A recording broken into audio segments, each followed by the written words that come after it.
오늘 저는 여러분과 함께 하늘 보고 땅 보고라는 제목으로 은혜를 나누고자 합니다. 에덴 동산 밖에서 태어난 사람들은 이 세상에 태어날 때부터 벌써 문제를 안고 태어납니다. 문제 속에서 삽니다. 문제의 살림 속을 헤쳐가며 일생을 살다가 관 속에 들어갈 때도 문제를 가슴에 안고 관 속에 들어가는 것입니다. 어떠한 사람들도 이 세상에 사는 사람들은 문제를 회피하고 살아갈 수가 없습니다. 그런데 어떠한 사람들은 문제에 부딪힐 때 그 문제를 잘 해결하고 오히려 문제를 통해서 더 신앙도 강해지고 더 큰 성공과 승리를 가져오는 사람들이 있는가 하면, 다른 사람들은 문제에 부딪혀서 아예 박살이 난 사람이 있습니다. 마치 나비나 잠자리가 거미줄에 걸리듯이 문제에 칭칭 감겨서 발부둥을 치다가 피투성이가 되어서 파멸당하는 그런 사람들도 많이 있습니다. 오늘 저는 여러분과 함께 주를 믿지 않는 사람이 어떻게 문제에 대처해야 될까 하는 것에 대한 모색이 아니라, 예수를 사랑하고 하나님을 믿는 사람들이 우리가 문제에 부딪힐 때 어떠한 삶의 자세와 태도로서 문제를 해결해 나가야 될 것인가, 이것에 관해서 여러분과 함께 하나님 말씀을 찾아보고자 하는 것입니다. 첫째로, 문제가 우리에게 부딪히면 대개 제일 첫째 반응이 왜 내가 이런 문제를 당해야 했냐, 왜, 무엇 때문에, 그러한 마음에 반발감 섞인 질문이 튀어나오는 것입니다. 여러분, 원망과 짜증과 부정적인 마음의 태도를 가지고서 문제에 대한 반응을 하는 것은, 이건 대단히 좋지 않습니다. 성경 말씀 가운데 보면 하나님께서 이스라엘 백성을 인도하여 젖과 꿀이 흐르는 가나안 땅으로 데려가려고 했는데, 따라 나온 이스라엘 백성들이 어려운 문제에 부딪히기만 하면 하나님을 원망하고 모세를 원망하고 짜증을 내고 투정을 하고 반발을 했습니다. 그것이 한두 번이 아니라 이스라엘 백성들은 아주 규정적으로 문제에 부딪히면 그러한 태도와 자세를 취했었습니다. 그렇기 때문에 하나님께서는 나중에 참다 견디지 못해서 이스라엘 백성들을 다 버리고 말았던 것입니다. 여러분, 문제가 우리에게 다가오면 우리 크리스찬들은 당연히 있을 것이 왔다는 것을 생각하고 최선을 다해서 문제에 부딪혀보겠다는 그런 태도를 취해야 하는 것입니다. 문제 없는 인생이 있나요? 문제가 다가오면 이거 당연히 올 것도 왔, 왜 남에게는 이런 문제가 안 다가오는데 내게만 다가오느냐, 이런 말할 필요 없습니다. 좌우간 내가 이 세상에 사는 이상 내게 이런 문제가 다가올 수 있다. 그러므로 이 문제에 대한 긍정적이고 창조적인 태도를 취하면서 문제를 받아들이고 거기에서 우리 최선을 다해서 문제를 해결하려고 애를 써야만 될 것인 것입니다. 여러분, 성경에 보면 이스라엘의 12정탐꾼이 가데스 바네아에서 가나안 땅에 들어가서 40일 동안 정탐한 사실에 대한 이야기가 있습니다.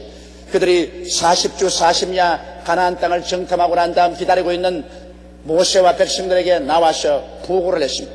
그런데 그 중에 10명은 아주 문제에 대해서 비관적인 보고를 했습니다. 우리가 가나안 땅에 가보니까 그곳에 산은 높고 홀은 깊었다. 그곳에 성벽은 높고 그곳에 사는 백성들은 네피림의 후손 아낙 자손 대장부들이 사는데, 우리가 비교해보니까 마치 우리는 여치 새끼 같다. 그 땅은 거민을 삼키는 박토였다. 우리가 그 땅에 들어가서 점령도 못할 뿐 아니라 우리의 처자가 다 포로가 될 것이다. 우리 도로 장관을 세워서 애굽 종살이로 돌아가는 것이 좋겠다. 문제에 부딪혀서 아주 비관적이고 파괴적인 짜증스러운 그런 보고를 했습니다. 이런 보고를 듣자 이스라엘 백성 전체가 그만 다리를 뻗고 땅을 치고 울며 통곡을 했습니다. 그리고 또 하나님을 원망하고 모세를 원망하여 가로되 우리를 어디 죽을 데가 없어 가나안 땅에 데려와서 종과 포로가 되어서 죽게 하느냐고 탄식을 했습니다. 그러나 그 가운데 여호수아와 갈렙 두 사람은 문제에 부딪혔을 때 긍정적이고 창조적인 태도로서 문제를 받아들이는 것입니다. 여기 갈렙이 일어나서 백성들을 안도해 가로되 여러분이여 잠잠하라. 만일 하나님이 기뻐하시면 우리가 그 땅에 들어가서 그 땅을 점령할 수 있다. 그 땅은 과연 젖과 꿀이 흐르는 땅이더라.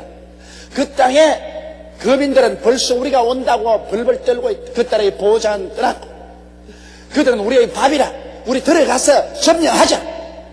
그러니까 사람들이 모두 다 일어나서 돌로서 여호수아와 갈렙을 쳐서 죽이려고 하시고 그때 영광의 구름이 나타나며 그 가운데 야훼 하나님이 나타나셔서 말씀을 하셨습니다. 하나님 앞에서 부정적으로 문제를 대한 10명은 그 자리에서 하나님이 쳐서 죽게 하시고 거기에 동조한 모든 사람들은 하나님이 광야로 몰아내셨습니다. 그래서 그들은 40년 동안 광야를 방황하며 애굽에서 나온 모든 1세대가 다 죽도록 하나님이 기다리셨습니다. 그래서 제 2세대가 태어났을 때 그들을 데리고 여호수아와 갈렙이 적과 꿀이 흐르는 땅으로 들어갈 수가 있는 것입니다. 이러므로 문제 부딪힐 때 우리의 태도와 자세가 하나님과 우리의 관계를 결정하고 우리의 미래를 결정하게 되는 것입니다. 이러므로 왜 내가 이런 문제를 당해야 하느냐? 문제에 부딪힐 때 원망과 짜증스러운 태도를 우리는 절대로 가지지 말아야 되는 것입니다. 문제를 당했을 때 이것은 당연히 모든 사람이 당하는 것이다. 그리고 내 운명에 닥쳐온 것이니 나는 그대로 받아들이고 이것을 하나님을 의지하고 문제를 해결하겠다는 긍정적인 자세와 태도를 취해야 우리는 성공적인 인생을 살아갈 수 있는 것입니다. 둘째로 여러분, 우리가 문제를 당했을 때 문제를 보는 시각을 정비해야만 되는 것입니다. 많은 사람들이 문제를 당할 때 땅만 보는 시각을 가지고 있습니다. 땅만 보고 문제만 바라봅니다. 오늘날 더구나 하나님을 모르는 사람 말할 필요 없이 수평적인 방법으로 문제를 해결하려고 하는 것입니다. 땅만 바라보게 되는 것입니다. 그러나 하나님을 믿고 주를 믿는 백성들은 문제를 당했을 때 하늘 보고 땅을 봐야 되는 것입니다. 하나님을 쳐다보고 난 다음에 그 다음에 우리가 문제를 바라보게 되면 문제에 대한 하나님의 대응책을 우리는 발견할 수 있게 되는 것입니다. 성경에 보면 재미있는 기사가 있습니다. 이스라엘의 위대한 선지자 엘리사가 있었습니다. 엘리사는 하나님께 계시를 받아서 언제나 이웃 아람 왕이 이스라엘을 공격하려고 할 때마다 왕에게 미리 보고를 해줍니다. 왕이여 군대를 이곳에 보내서 매복하소서. 왕이여 저 접경에 군대를 보내서 지키소서. 그래서 왕이 군대를 보내면 그때마다 아람 군대가 공격해 오다가 낭패를 당했습니다. 아람 왕이 그만 분도 막심했습니다. 그는 자기의 내각을 불러놓고 호통을 쳤습니다. 우리 가운데 틀림없이 정탐꾼이 있다. 우리가 내각에서 인원한 것을 이스라엘 왕이 미리 알고 군대를 보내서 막는 것 보면 틀림없이 스파이가 있다. 그러니까 그중 한 사람 말하기를 왕이여 이스라엘은 엘리사라는 하나님의 선지자가 있었어. 그 자가 하나님이 직접 그에게 알려주심으로 왕이 침상에서 마음속으로 혼자 생각하는 것도 다 알아내었어. 전부 이스라엘 왕에게 고합니다. 그러자 아람 왕이 말했습니다. 그러면 군대를 파견하여 엘리사를 잡아라. 이래서 엘리사가 도단성에서 하룻밤을 지난다는 소식을 듣자 전군을 동원해서 첩첩이 도단성을 둘러쌌습니다. 이른 아침에 엘리사의 종이 일찌감치 일어나서 밖에 나와서 기지개를 켜고 심호흡하고 주위를 바라보니 이거 큰일 났습니다. 성벽 주위에 하늘을 찌를 듯이 아람 군대의 깃발이 첩첩이 둘러싸요. 상금이 이른 아침에 햇빛에 번지기고 있었습니다. 동서남북 어디를 바라봐도 쥐새끼 한 마리 달아날 수가 없이 포위됐어요. 그는 그만 기절했어요. 벌벌 떨면서 방 안으로 기어들어가서 선생이여 선생이여 이제 우리 큰일 났어요. 첩첩이 둘러싸였어요. 피할 길이 없으니 그때 엘리사가 웃었습니다.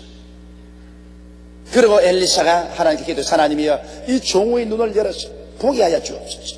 그러자 하나님께서 그 종 게하시의 눈을 열매 게하시가 눈을 들어보니까 아람 군대가 둘러진 그 성벽과 엘리사 사이에 하늘에서 내려온 천사들이 불담과 불병거가 되어가지고서 그들을 둘러 진치는 것을 보았습니다. 하늘을 쳐다보고 그 다음 땅을 내려다보니 아람 군대 아무것도 아니었습니다. 그래서 게하시도 안심을 하고 엘리사는 하늘 쳐다보고 땅을 내려다보고 하나님의 지혜와 지식과 능력을 가지고 그 문제를 아주 깨끗이 해결해버리고 말한 것입니다. 여러분, 하늘을 쳐다보고 땅을 내려다본 엘리사는 조금도 그 상황을 두려워하지 않았지만 땅만 내려다보는 게하시는 제일 처음 정신이 나가고 혼비백산했던 것입니다. 오늘 우리가 사는 생활 때 그와 같은 것입니다. 우리가 문제를 당할 때 문제만 바라보면 우리는 문제에 짓눌려서 우울해지고 절망해질 수 있는 것입니다. 그러나 우리가 문제 부딪힐 때 하나님께 나와서 먼저 하나님께 기도하고 하나님께 감사 찬미하고 말씀을 읽고 새벽기도 나오고 혹은 철회하고 혹은 금식하고 하늘 바라보고 난 다음 그 다음에 와서 땅을 바라보면 땅의 문제는 쉽게 해결될 수 있는 것을 알 수가 있는 것입니다. 예수님께서 벳세다 광야에 가서 말씀을 전했을 때 남자만 5,000명, 부녀자 10,000명이 와서 여기까지 말씀을 듣고 배가 고파 기진했습니다. 이럴 때 예수님께서 빌립과 제자들을 불러서 말씀했습니다. 저들이 가다가 혼전할 터인즉 굶주린 채로 보내기를 나는 원체란다. 저들에게 먹을 것을 주라. 그런데 예수님의 제자인 빌립과 다른 사람들은 땅만 바라보았습니다. 그들은 땅만 바라보기 때문에 현실적인 모든 해답을 그들은 구했었습니다. 그들은 계산해 보니까 그 많은 사람을 먹일 만한 돈도 없고 그 많은 사람을 먹일 만한 떡 살 곳도 없습니다. 시간은 늦었습니다. 모든 것이 땅만 바라보면 이것은 불가능한 직사인 것입니다. 그래서 빌립은 예수님께 와서 주여, 이 사람들을 먹일 만한 돈도 없고 떡 살 곳도 없고 시간도 늦었으니 흩어서 그들 각자 동미로 가서 먹을 것을 찾게 하는 것이 좋겠나이다. 이런 충고를 했습니다. 그러나 여기 안드레는 하늘 보고 땅을 보았습니다. 그가 이 문제 부딪힐 때 먼저 하늘을 쳐다보니 이 사람들을 먹이는 것이 하나님의 뜻이다. 하나님의 뜻이 아닌 다음에야 하나님의 아들 예수께서 이 사람들에게 먹을 것을 주라고 하겠는가. 그러므로 하나님의 뜻이면 무엇이든지 이루어진다. 인간으로 할 수 없는 것은 하나님은 하시는 것이다. 그러므로 하나님의 뜻인 줄 알았기 때문에 그날 하늘 쳐다보고 난 다음에 그는 나가서 최선을 다하셨습니다. 보리떡 5개와 물고기 2마리를 구해서 예수님의 손에 얹혀놓은 것입니다. 왜? 그는 하늘 쳐다보고 땅을 쳐다봤기 때문에 보리떡 5개와 물고기 2마리를 가지고라도 기적이 일어날 것을 기대할 수가 있는 것입니다. 그러자 예수님께서는 이것을 받아서 축사함에 이것이 많아져서 이 모든 군중을 다 배불리 먹이고 남은 것을 그들이 12바구니나 남게 된 것입니다. 이러므로 여러분, 우리들은 언제나 문제 부딪힐 때 하나님 앞에 엎드려 기도함으로 말미암아 하나님의 계획과 섭리를 알고 난 다음 문제에 대처하게 되면 쉽게 문제를 해결할 수가 있는 것입니다. 이러므로 문제를 당할 때 땅만 보고 문제를 해결하려고 하는 사람은 언제나 수렁에 빠지고 맙니다. 하늘 보고 땅을 보면 하나님의 지혜와 지식과 총명과 능력을 받아서 문제를 해결할 수가 있게 되는 것입니다. 셋째로 이제 문제와 우리 하나님께 관해서 알아보고자 하는 것입니다. 하나님은 인생의 문제에 관해서 관심을 가지고 계시지 않을까요? 어떤 사람 말하기를 하나님은 천지와 만물을 지으시고 난 다음엔 그만 귀찮다고 우주를 떠나버리고 말았다고 그럽니다.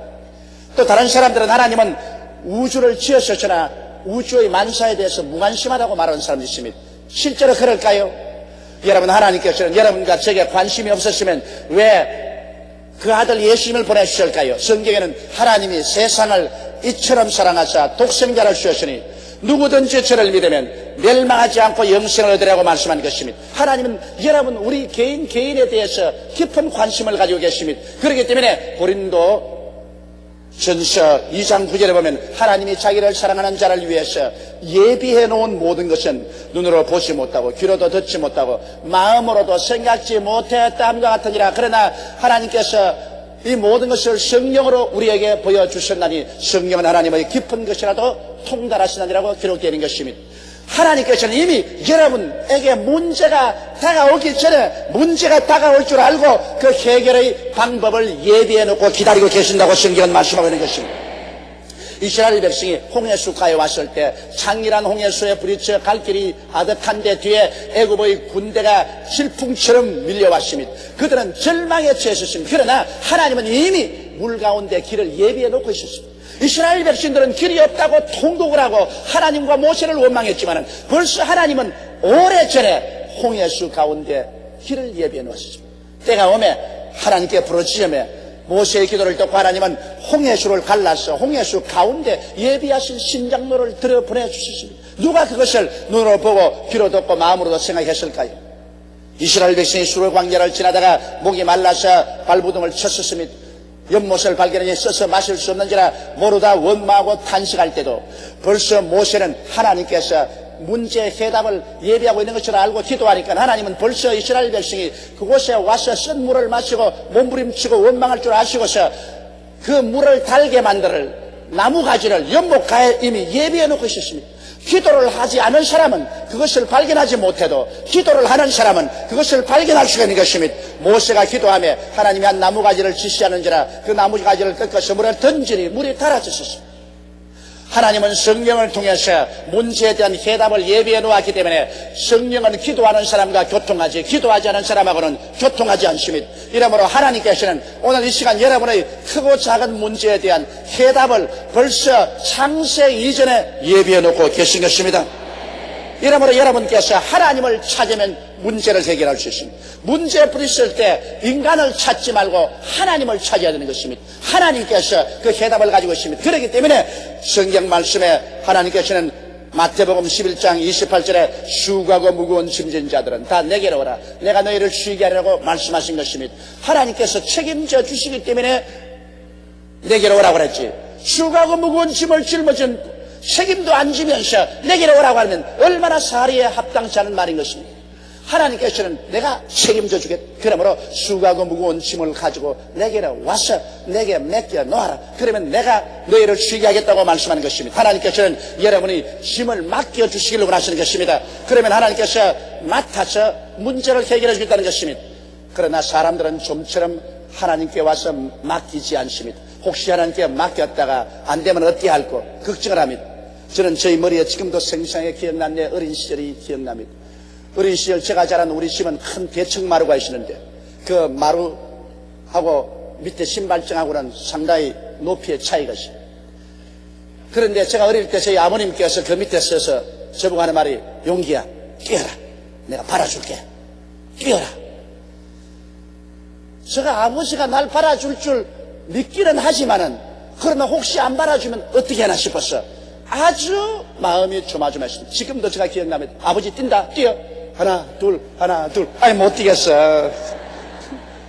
뛰어 내가 받아준다니까 뛰어. 그럼 뛴다 하나 둘 아 못 뛰겠어.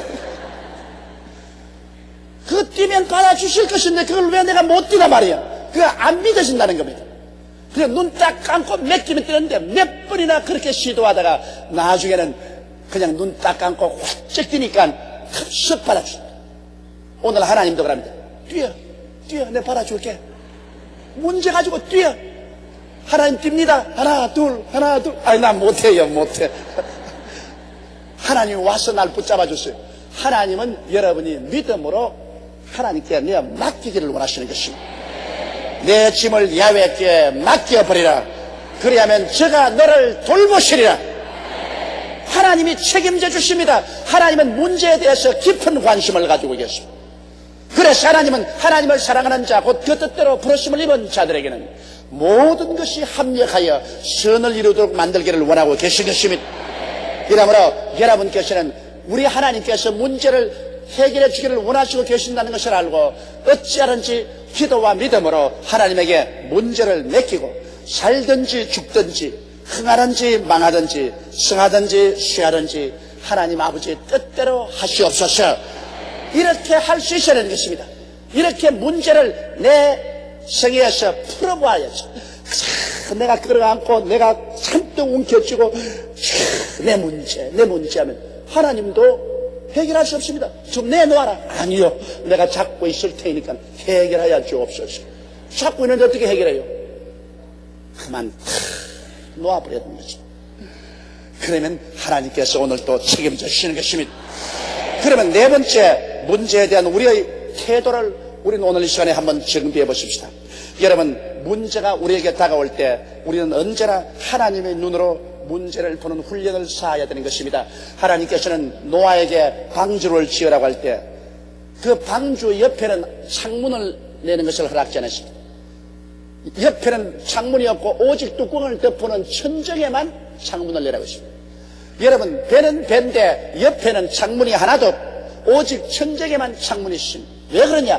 홍수가 나서 그 홍수가 온 세계 창이랄 때 산꼭대기조차도 안 보이는 거대한 홍수가 진 곳에 인력 편주와 같이 방주 한 주만 떠서 동실동실 땡기면 만일 노아와 그 식구들이 창문을 통해서 옆을 바라보았다면 살아남기 전에 기절초풍을 하고 심장마비가 걸려 죽고 말았을 것입니다. 세상에 온 천지가 물에 다 덮였구나. 이제 우리 산들 무슨 소용이 있느냐? 우리에게 희망이 없다. 절망할 것입니다. 그러나 노아와 그 식구들은 아침에 깨어나도 옆으로는 창이 없으니까 위로 있는 창이 열렸으니 하나님만 쳐다보는 것입니다. 아침에 일어나도 공중의 창문을 통해서 하나님만 바라보고, 하루 종일 낮에도 하나님만 쳐다보고, 저녁에도 하나님만 쳐다보고 잠을 들었습니다. 그들은 환경을 보기 전에 하나님만 바라보는 그러한 시각을 가지고 있기 때문에 그 홍수의 시기를 능히 이기고 하나님의 능력으로 나아갈 수 있는 것입니다. 우리 어릴 때 나는 이런 이야기를 듣습니다. 우리 동리의 노인들이 하는 말이, 밤에 길거리에 걸어가다가 도깨비가 나오면 도깨비를 쳐다보지 말아라. 도깨비를 쳐다보면 그 키가 하늘 꼭대기까지 커진다는 것입니다. 그래서 도깨비가 절침에 나오면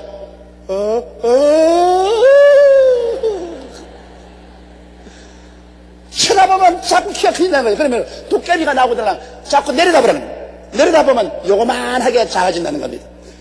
그것은 노인들의 옛날 이야기에 불과하겠지만 실상 그렇습니다. 문제는 여러분께서 자꾸 쳐다보면 한없이 커지는 것입니다.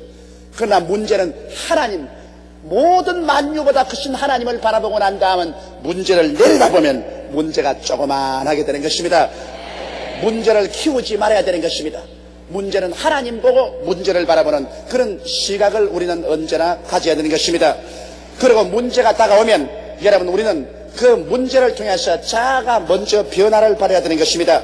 먼저 문제에 부딪힐 때 자기의 잘못을 회개할 줄 알아야 되는 것입니다. 이런 문제가 내게 다가올 때는 그 무언가 내 생애 속에 잘못된 것이 있지 않은가, 내가 주님 중심으로 살지 못하고 헌신하지 못하고 주님의 뜻대로 생활하지 못하기 때문에 이런 문제가 다가온 것이 아니겠는가.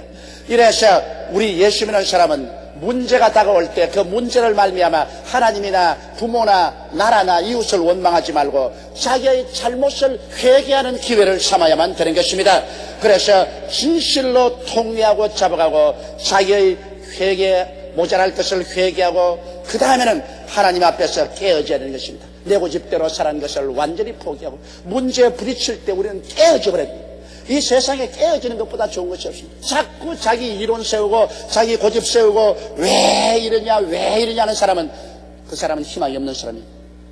문제에 부딪히면 깨어져 버려요. 하나님 앞에 완전히 손들고 천부여 어찌하옵소서 손들고 옵니다. 주 나를 박대하시면 내 어디 가리까. 두 손 들고 하나님께 나와버려야 되는 것입니다. 문제가 오는 것은 이렇게 우리를 깨뜨리기 위해서 오는 것이기 때문에 깨어져야 되는 것입니다. 그러고 난 다음에 하나님 앞에 겸비하게 그 문제를 다 내놓는 것입니다. 원래 여러분, 일은 사람의 것이 아닙니다. 원래 일은 하나님의 것입니다. 성경 예레미야서 33장 3절에 뭐라고 말하십니까? 일을 행하는 야훼, 그 일을 지어 성취하는 야훼가 이같이 이르노라. 너희는 내게 부르시라. 내가 내게 응답하겠고 크고 비밀한 일을 내게 보여주리라. 그러므로 일을 지은 분도 하나님이시요, 그 일을 해결하는 분도 하나님이신 것입니다. 실상에 일은 하나님의 것이요 여러분과 나의 것이 아닙니다. 이러므로 일은 전부 다 하나님께 맡겨버려야 되는 것입니다. 여러분의 남편도 하나님의 것이고 여러분의 아내도 하나님의 것입니다. 여러분의 자식들도 실상 여러분의 것이 아니라 하나님의 것인 것입니다. 여러분의 무엇을 먹을까, 무엇을 입을까, 무엇을 마실까 하는 일도 하나님의 일인 것입니다. 그렇기 때문에 성경에 그 나라와 그 일을 먼저 구하라. 그리하면 이 모든 것을 너에게 도하시라고 하나님께서 말씀하는 것입니다. 실상은 일은 하나님의 것이기 때문에 우리는 하나님 앞에 우리 자신을 내어 맡기고 모든 일을 하나님 앞에 겸비하게 내어 맡기는 그러한 삶의 태도를 취해야 하는 것입니다. 그러고 난 다음에 하나님의 도움을 간구하십시다. 그러면 하나님께서는 우리에게 직접적인 지혜를 주셔서 문제 해결 방식을 허락해 주셨는지, 그렇지 않으면 간접적인 섭리를 나타내어서 혹은 사람을 보내어서 환경을 통해서 문제를 해결해 주는 것입니다. 조급한 마음 품지 말고 우리는 기도하면서 하나님 앞에 잠잠하고 참아 기다리면 하나님의 때가 오면은 반드시 하나님의 손길이 나타나서 문제가 해결되는 것입니다. 많은 문제를 당하고 그 문제를 해결하고 가는 동안 우리는 인격적으로 성숙해지고 또 하나님의 섭리를 더욱 깊이 깨닫게 되고 신앙도 깊어지게 되는 것입니다. 문제를 화가가 쓰는 캔버스에 비유한다면 그 문제를 해결하는 하나님은 그 캔버스 위에 그림을 그리는 화가와 같은 것입니다. 문제와 하나님의 능력이 합쳐질 때 아름다운 작품이 만들어지고 수많은 사람들에게 하나님이 살아계신 증거를 전달하고 사람들의 마음에 위로를 주고 믿음을 주는 간증을 할 수 있는 역사적인 사건이 되는 것입니다. 문제는 하나님 없이 해결하려고 할 때는 나쁘고 우리를 파멸할 수 있지만은 하나님과 더불어 문제를 해결할 때는 이것은 하나님의 능력이 나타나는 하나의 좋은 동기와 계기가 될 수 있는 것입니다. 다 같이 오겠습니다. 기도드리겠습니다. 전능하시고 거룩하신 아버지 하나님, 인생을 살면서 문제를 당하지 않을 사람은 한 사람도 없습니다. 지금도 우리는 다 크고 작은 문제를 걸머쥐고 있습니다. 내 아버지 하나님께서 문제는 반드시 나쁜 것이 아니옵니다. 그 문제를 통해서 하나님의 영광과 역사가 나타날 수 있으므로 우리가 하나님을 알고 올바른 태도를 취하면 오히려 문제는 우리에게 더 큰 은혜와 복을 받을 수 있는 계기가 된다는 것을 알게 하여 주옵소서. 우리 하나님께서는 우리의 문제를 해결하시기 위해서 지금도 대기하고 계시다는 것을 알게 하여 주옵시고 문제를 하나님께 맡겨서 하나님의 영광을 체험하는 우리들이 되게 도와주옵소서. 우리 주 예수님 이름으로 기도드리옵나이다. 아멘. 오늘 저는 여러분과 함께 심고 거두고 이와 같은 제목으로 은혜를 나누겠습니다. 제게 어느 성도가 이런 편지를 보내왔습니다. 그 내용인즉 오늘날 이제 매일 TV나 신문을 보는 것이 겁이 난다는 것입니다. 신문이나 텔레비를 보면 그만 간이 덜컥 내려앉고 가슴이 쪼여지는 느낌을 느낀다는 것입니다. 하루가 멀다고 터지는 대형사고에다 끔일 줄 모르는 폭력, 시위, 부정, 인신매매, 부동산 투기, 인프레 등 가슴이 쪼여지고 눈앞이 캄캄해진다고 그렇게 그 편지에 말을 했습니다. 그리고 제게 이렇게 질문했습니다. 왜 우리 사회가 이와 같은 모양이 되고 말았을까요? 우리가 무엇을 잘못했기에 이처럼 어려운 고비에 처하게 되었습니까? 그런 질문을 했습니다. 거기에 대한 저희 대답은 대단히 간단합니다. 그것은 즉 과거에 그와 같은 것으로 심었은 즉 이외에 그와 같은 것으로 거두는 것입니다. 사람이 무엇으로 심든지 그대로 거두는 것은 당연한 이치인 것입니다.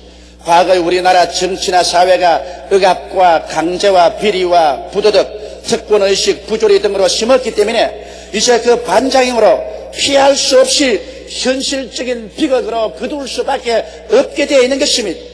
이제 이와 같은 현실을 해결하기 위해서는 지금이라도 당장 좋은 씨앗으로 심어야 장차 좋은 나라, 좋은 사회가 이루어질 수 있는 것입니다. 좋은 씨앗으로 심지 않고 그대로 내버려 두었는데 장차 다가올 날에 평안과 행복으로 거둘 수 있다고 생각하는 것은 너무나 아니라고 잘못된 생각인 것입니다. 그러면 첫째로 우리 심고 거두는 것은 하나님을 세우신 법칙인 것을 마음속에 깨달아야 되는 것입니다. 노아 홍수 이후에 하나님께서는 창세기 8장 20절로 22절에 이와 같이 말씀을 하셨습니다. 노아가 여호와를 위하여 단을 쌓고 모든 정결한 짐승 중에서와 모든 정결한 새 중에서 취하여 번제로 다내드렸더니 여호와께서 그 향기를 흠양하시고 그 중심에 이르시되 내가 다시는 사람으로 인하여 땅을 저주하지 아니하리니 이는 사람의 계획하는 바가 어려서부터 악함이라. 내가 전에 행한 것 같이 모든 생물을 멸하지 아니하리니 땅이 있을 동안에는 심음과 거둠과 추위와 더위와 여름과 겨울과 낮과 밤이 쉬지 아니하라고 말씀하신 것입니다. 그러므로 이 땅이 있을 동안에 하나님께서는 심음과 거둠의 법칙은 언제나 계속하리라고 말씀한 것입니다. 이 심음과 거둠이란 하나의 농사짓는 자연적인 환경에만 적용되는 것이 아닙니다. 우리의 정치나 우리 사회, 우리 개인 생활에도 하나도 남김없이 적용되는 하나님의 법칙이라는 사실을 우리는 잊어서는 안 되는 것입니다. 신약 성경의 가르침도 갈라디아서 6장 7절로 8절에 스스로 속이지 말라. 하나님을 마늘이 여김을 받지 아니하나니 사람이 무엇으로 심든지 그대로 거두리라. 육체로부터 심는 자는 육체로부터 썩어진 것을 거두고 성령을 위하여 심는 자는 성령으로부터 영생을 그들이라고 말씀한 것입니다. 우리는 성경 말씀 가운데 우리 주님께서 주신 간단한 예화를 잘 알고 있습니다. 한 부자가 밤낮으로 주지 육림 속에 연락하며 살았었습니다. 그러나 그 대문가에 거지 한 사람이 있었는데 그 이름은 나사로였습니다. 그는 부자의 밥상에서 떨어지는 것으로 배부리려고 애를 썼습니다. 온 몸이 헌대가 나 있어. 개들도 와서 그 헌대를 핥아주고 개와 함께 잠을 잤습니다. 그런 정황에서도 이 사람은 하나님을 경외하고 하늘나라를 사모했었습니다. 세월이 지나고 난 다음에 부자가 죽게 되었습니다. 굉장한 영화로운 상여를 만들고 화로운 장례식을 했지만은 성경은 밝히 말하기를 그는 음부에 떨어져 불꽃 가운데서 고통을 당하고 있다고 말했었습니다. 그러나 나사로는 죽었습니다. 아무도 귀하게 여기지 아니하고 사람들은 그저에 그를 둘둘 말아서 묘지에 던져버리고 말았습니다만 성경에는 그가 그 묘지에 남아있었다고 말하지 않았습니다. 그는 천사들에게 받들려서 낙원에 들어가서 하나님의 위로를 받았다고 말한 것입니다. 그런데 이 두 사람이 이렇게 된 것은 왜 그랬을까요? 나사로가 아브라함의 품에 안겨서 위로받는 것을 보고 음부의 불꽃 가운데서 괴로워하는 이 부자가 그를 쳐다보고 아브라함에게 외쳤습니다. 아버지 아브라함이요, 내가 이 불꽃 가운데 고통스러워 견딜 수가 없사오니 저 나사로를 보내서 손가락으로 냉수 한 방울 찍어서 내 혀를 서늘하게 해주시옵소서. 그때 아브라함이 말하기를 이 사람아, 너는 세상에 살 동안에 지은 그 모든 부흥을 지금 받는, 그리고 나사로도 세상에서 살 동안에 그 행한 것을 지금 받는다. 너와 우리 사이에는 큰 구렁이 있어 그곳에서 우리에게 올 수도 없고 우리가 그곳에 갈 수도 없다고 말한 것입니다. 사람의 일생을 통해서 우리가 무엇을 심든지 우리는 내세에서 그것을 거두게 되는 것입니다. 심고 거두는 법칙은 하나님이 세운 것이라서 아무도 그것을 지워버릴 수가 없고 그것을 눈 감아 넘길 수도 없습니다. 인간과 순환의 방법으로 이것을 살짝 지나쳐버릴 수도 없는 것입니다. 이렇기 때문에 심고 거두는 법칙은 이 땅이 계속하는 이상 영원히 계속할 것입니다. 그럼 둘째로 우리는 심고 거두는 법칙이 역사 속에서 우리에게 가르친 것을 한번 살펴보시기 바랍니다. 칼을 쓰는 자는 칼로서 망한다고 우리 주님께서 말씀하는데 온 세계를 칼로서 정복한 대로마 제국을 보십시오. 인류 역사상 로마만 거대한 제국을 칼로서 정복한 나라는 없었습니다. 그러나 세월이 지나고 난 다음 오늘 2000년 후에 로마는 어디에 있습니까? 로마는 역사의 한 페이지에밖에 기록되어 있지 않습니다. 로마인 땅은 어느 곳에 가나 찾아볼 수 없습니다. 그러나 그 동시대에 살았던 우리 주 나사렛 예수 그리스도를 보십시오. 예수 그리스도는 로마 사람들에게 짓밟히고 결국엔 로마의 법의 심판을 받아 처참하게 십자가에 못 박여 몸짓고 피를 흘려 죽었었습니다만 예수 그리스도는 칼을 사용하지 않고 사랑을 사용하셨습니다. 예수 그리스도의 사랑의 복음을 통해서 사람들을 도와주고 격려하고 위로해주고 소망을 주었습니다. 로마는 지금 온데간데 없지만 예수 그리스도의 사랑은 온 천하를 휘덮고 있습니다. 지금도 예수 그리스도를 위해서 목숨을 내어놓고 죽을 사람은 이 세상에 수억이나 있습니다. 칼을 쓰는 자는 칼로서 망했습니다. 그러나 사랑으로 심은 사람은 그 사랑의 결과로서 역사가 계속하는 한도까지 계속해서 아름다운 열매를 맺고 있는 사실을 우리는 너무나 잘 볼 수 있습니다. 이렇기 때문에 우리 시각에는 일시적으로 권력이 있다고 총칼이나 폭력으로 일을 저질러 놓으면 그 결과로서 좋은 것을 얻을 수 있을 줄 생각하지만 결코 그렇지 못합니다. 사랑만이 우리에게 영원한 평화와 기쁨과 행복을 가져다 줄 수 있는 것입니다. 제2차 세계대전의 교훈도 우리는 잘 받을 수 있습니다. 대동아 공영권이라는 흙을 죽은 간판으로 대동아 전쟁을 일으켜 무력으로 아시아를 피바다로 만든 일본이 그 무력으로서 성공했습니까? 결국에는 원자탄을 맞고 처참하게 패망해버리고 말한 것입니다. 독일의 아리안 민족이 세계를 지배해야 된다는 히틀러의 어리석은 논리로 온 구라파를 황폐화했던 독일은 그 결과 어떻게 됐습니까?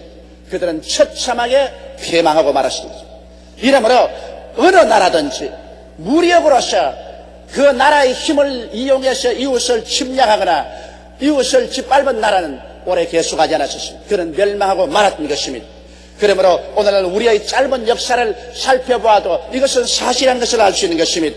역대 정권이 사용한 독재, 강권, 공권력의 폭력, 부정, 비리, 부정 축제 등이 가져온 결과는 무엇입니까? 오늘날 우리가 느끼는 오늘 사회의 이와 같은 부조리, 혼란, 고통, 괴로움이 그 결과 아닙니까? 이것을 우리가 없는 체하고 넘어갈 수가 있을까요? 사람이 무엇으로 심든지 그대로 그들이라. 과거에 잘못 심어놓은 것 이제 어찌할 수 없이 우리 국민들이 눈물을 머금고 이걸 거두어야 되는 것입니다. 안 거두고 지나갈 수가 없는 것입니다. 이러기 때문에 우리가 정신을 차리고 기도해서 우리 정부가, 우리 지도자들이 어떻게 나라를 다스려가는가, 무엇을 심는가, 이것을 감시하지 않으면 안 됩니다. 올바르게 심지 못한 것은 결국 우리 국민들이 거두어야 되는 그러한 고통을 겪어야 되기 때문인 것입니다. 여러분, 북한은 어떻습니까? 오늘 많은 사람들이 북한을 동경하는 그러한 어리석음을 저지르고 있습니다. 젊은 학생들 중에서 혹은 오늘날 노동자, 농민이나 무산 대중 중에서 김일성이를 숭앙하는 사람들도 있습니다. 그러나 여러분, 얼마나 그 어리석은 일입니까? 생각해 보십시오. 북한은 40년 독재를 혼자 개최하고 있는 것입니다. 아무리 선량한 사람도 40년을 독재를 하면서 부정과 부패를 안 할 도리가 없는 것입니다. 총칼을 넣어서 탄압하지 않고 40년을 혼자서 독재를 할 수 있는 사람은 아무도 없습니다. 그러한 북한은 40년의 독재, 노예 정치, 우상화, 우민화, 그리고 무력 남침, 파괴 공작 등은 반드시 그 반작용으로서 반독재, 자유민주, 개방화의 거센 운동이 일어나고야 말 것인 것입니다. 지금은 총칼로서 눌러놓고 있지만은 이북에 일단 자유와의 바람이 들어가면 그 반작용은 거세게 일어납니다. 왜냐? 사람이 무엇으로 심든지 그대로 거두리라. 사람이 바람으로 심으면 폭풍으로 거두게 되는 것입니다. 그러므로 심고 난 다음에 눈 감고 나는 모른다고 한다고 그것이 안 거두어진다고 생각하는 것은 너무나 어리석은 인간의 소치인 것입니다. 그러면 오늘 이 시간 셋째로 여러분하고 알아보고 싶은 것은 우리는 이 세상에 살면서 어떻게 하면 풍족하고 평화롭고 아름다운 삶을 살아갈 수 있도록 우리는 심을 수가 있을까 하는 그 문제를 생각해 봐야 될 것인 것입니다. 우리는 이 세상에 살면서 그 무엇을 하든지 올바른 동기를 가지고 해야 되는 것입니다. 여러분, 동기가 나쁘면 겉으로 아무리 번지르하게 기름을 발라서 사람들을 속일지 몰라도 나쁜 동기로 심은 씨앗은 반드시 결과에 가서 나쁜 열매를 맺고야 마는 것입니다. 오늘 많은 정치인들이 선심을 쓰는 것 같지만 그 배후에 나쁜 동기가 있으면 그 결과에는 크나큰 불행을 가져오게 되는 것입니다. 이러기 때문에 성경은 고린도후서 9장 9절에 기록된 바 제가 헛되고 가난한 자들에게 주었으니 그 여의가 영원토록 있느니라 함과 같으니라고 말한 것입니다. 우리가 여러분 이 세상에 살면서 하나님께 복을 받아 잘 살기를 원합니다. 그러나 우리가 진실로 하나님께 복받아 잘 살기를 원하면 우리 마음속에 동기가 올바라야 되는 것입니다. 그것은 내게 가진 것 가지고서 흩어서 가난한 자들에게 나누어 주는 그러한 마음의 동기가 있어야 되는 것입니다. 요사이 우리 한국에 좀 잘 살게 되었다고 해서 허장성세하고 사치와 방종이 이루 말로 다 할 수가 없습니다. 이와 같은 삶 속에 우리 한국 생활이 안전하고 편안하게 될 리가 만무한 것입니다. 이러한 생활 가운데 있는 자는 점점 더 사치하고 없는 자는 점점 비교 가난의 뼈저린 좌절감을 느끼게 됩니다. 그렇게 된다면 국민들이 서로 화해하고 화평한 가운데 손잡고 살 수가 있겠습니까? 있는 자는 자제하고 있는 자는 자기 가진 것으로 말미암아 없는 자하고 나누면서 살겠다는 그런 마음의 올바른 동기가 있어야 자기도 행복하고 남도 행복하게 살아갈 수가 있는 것입니다.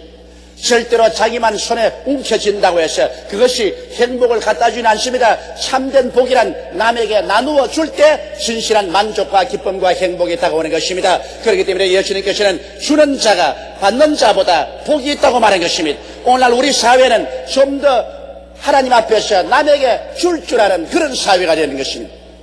진실로 하나님께 복을 받은 그러한 사회나 그런 개인은 가난한 자에게 자기의 가진 것을 나누어 주는 이와 같은 삶을 살아야 됩니다. 어느 정부도 그 나라가 잘 되려면 그 정부 시책이 가난한 사람을 언제나 마음에 염두에 두고 정부 시책을 해야 되는 것입니다. 부자를 중심으로 한 정부 시책을 해서는 안 됩니다. 어찌하든지 가난한 사람 중심으로 해서 부자의 것을 세금으로 거두어서 가난한 사람에게 나누어 주어서 공평하게 잘 살 수 있는 이러한 정책을 해야 그 나라가 의가 충만하고 국민들이 신뢰하고 온 백성들에게 칭송을 받는 그런 나라가 되는 것입니다.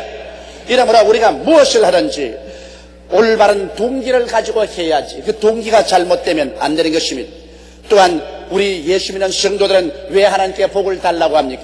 성경 고린도후서 9장 11절에 너희가 모든 일에 부유하여 너그럽게 연보를 하면 저희로 우리로 말미암아 하나님께 감사하게 하는 것이라고 말한 것입니다. 우리가 하나님께 복을 받는 것은 하나님께 많은 물질을 들어서 교회가 그 물질을 가지고 주의 사업을 많이 하고 부재 사업도 많이 할 수 있다는 그와 같은 자원을 공급하기 위해서 내가 하나님께로부터 복을 받겠다고 간구하고 기도해야 될 것인 것입니다. 그렇지 않고 무엇인지 내 스스로의 만족을 위해서 나만 잘 먹고 잘 입고 잘 살기 위해서 하나님의 복을 달라고 한다면 이것은 중대한 잘못을 저지르고 있는 것입니다. 이와 같은 사람은 스스로 부패하고 맙니다. 여러분 요단강물을 받는 저 갈릴리 호수와 사해를 보십시오. 갈릴리 호수는 똑같은 요단강물을 받아도 그 강물을 자꾸 내어보내니까 그 갈릴리 호수는 맑기가 명경 같고 그 속에 여러 가지 생선들이 번식하고 그 주변은 그 물을 사용해서 관계를 해서 오곡백과가 물어 있습니다. 그러나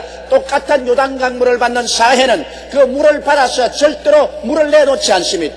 물이 그대로 증발하니까 소금기가 꽉 들어차고 여러 가지 광물질이 꽉 들어차서 그 물 속에는 아무런 생물도 살지 않냐고, 그 물은 아무 식물도 살리지 못합니다.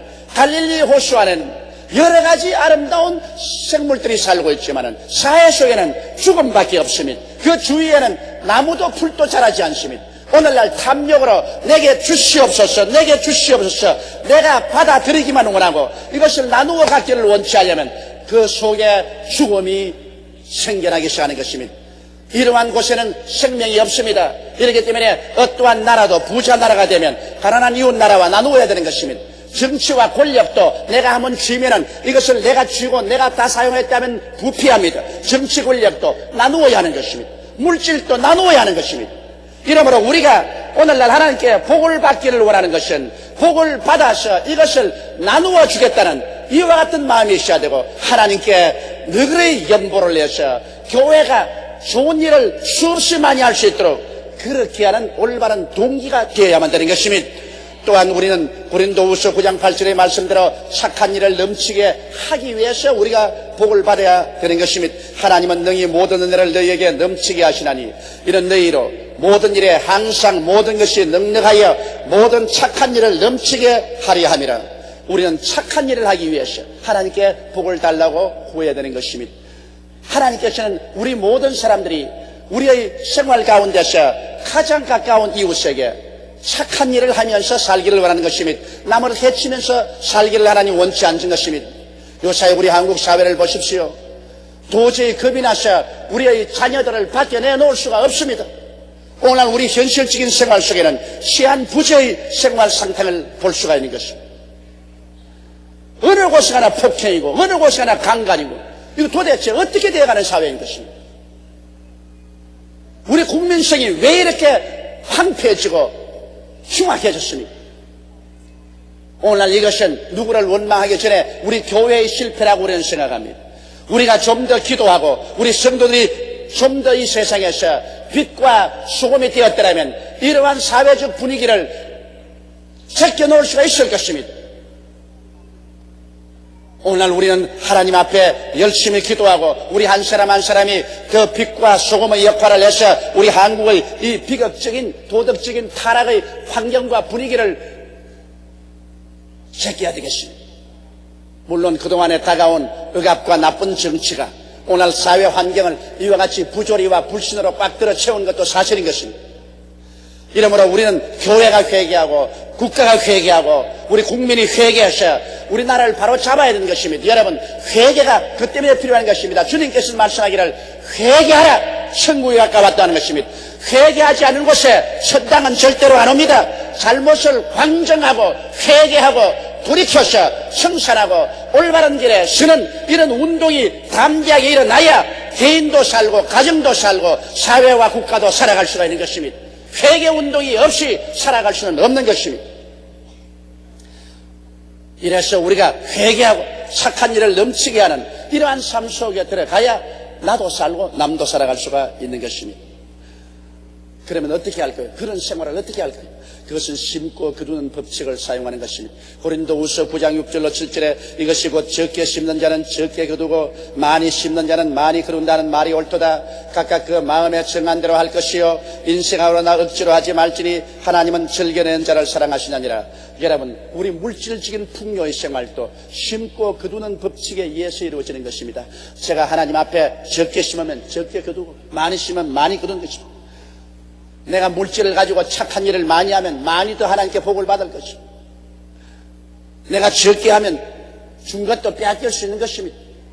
심고 거두는 법칙이란 하나님께서 우주에 세우는 법칙입니다. 이것은 영적인 법칙이요, 정치적인 법칙이요, 사회적인 법칙이요, 그리고 실제적인 생활의 법칙인 것입니다. 내가 아무것도 심지 않고 난 다음에 내가 무엇을 거둘 줄 안다면 이것보다 어리석은 일이 없습니다. 농부가 논과 밭에 아무것도 심지 않고서 그 들에 나와 앉아서 하나님이여 많은 추수를 줄 줄 믿습니다고 아무리 금식하고 기도한들 그것은 어리석은 일이 되는 것입니다.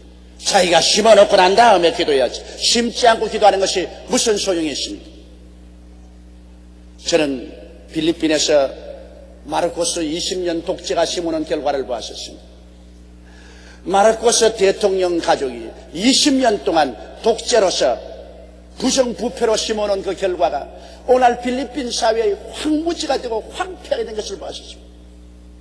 길거리마다 거지가 득실거리고 도무지 차를 타고 신호등에 중지할 수가 없는 것은 너무나 앙상한 거지들이 손을 내밀고서 돈을 달라고 합니다.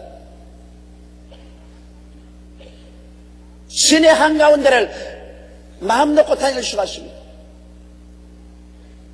그 많은 외국의 차관을 가져왔는데도 불구하고 필리핀을 가로짓는 고속도로란 하나밖에 없습니다. 거대한 극장을 짓고 회의장은 지었지만 산업시설은 하지 않았습니다. 300억 불의 빚을 졌다고 하지만 그보다 더 많은 돈을 한 개인이 스위스 은행에 빼돌려 버렸습니다. 여러분, 그렇게 잘못 심어놓고 난 다음에 나라와 국민이 잘 살 것으로 기대할 수 있습니까? 나는 필리핀에서 일주일 있으면서 통곡을 했습니다. 그 민족을 위해서 통곡을 하고 그리고 우리나라와 민족을 위해서 불안과 공포심을 가졌습니다. 만일 우리도 잘못 심으면 우리도 이렇게 될 것이 아닌가? 우리의 자손들이 나중에 이렇게 될 것이 아닌가? 어떤 정치가는 저보고 말하기를 그가 과거에 필리핀에 왔을 때는 우리나라가 필리핀처럼 되지는 말아야지 그렇게 생각했는데 요사이 필리핀을 찾아와서는 이제 우리나라가 필리핀처럼 되고 있지 않느냐 그렇게 생각한다고 그런 말을 했습니다. 여러분, 진실로 우리는 오늘날 정신을 차려야 할 때가 왔습니다. 몽롱한 생활 가운데서 지나갈 수 있는 시기가 아닙니다. 깨어서 기도하고 우리가 무엇으로 심는가 그것을 심각하게 생각하고 올바르게 심고 잘 심어야 된다는 것을 우리 마음속에 알아야만 되는 것입니다. 그러면 네 번째로 우리는 내일을 위해서 무엇을 심어야 할까요? 우리는 내일을 위해서 신뢰를 심어야 합니다. 거짓을 심고 신뢰를 거두지 못합니다. 오늘날 우리는 자꾸만 거짓말을 하고 그 거짓말의 결과로 신뢰할 수 있게 된다고 생각하면 이것은 거대한 잘못입니다. 국가도 국민을 대해서 자꾸 거짓말하지 말아야 돼요. 국민들도 상황에 자꾸 거짓말하지 말아야 되는 것입니다. 조삼모사를 하지 말아야 되는 것입니다. 무엇을 누구를 신뢰합니까? 오늘날 우리 정치인들이 하는 말도 저는 신문에 뭐라고 나와도 신뢰할 수 없습니다. 어제 이 말했다가 상황이 틀리면 오늘 이 말하고 오늘 이 말했다가 상황이 틀리면 내일 저 말하고 무엇을 가지고 우리가 신뢰할 수 있습니까?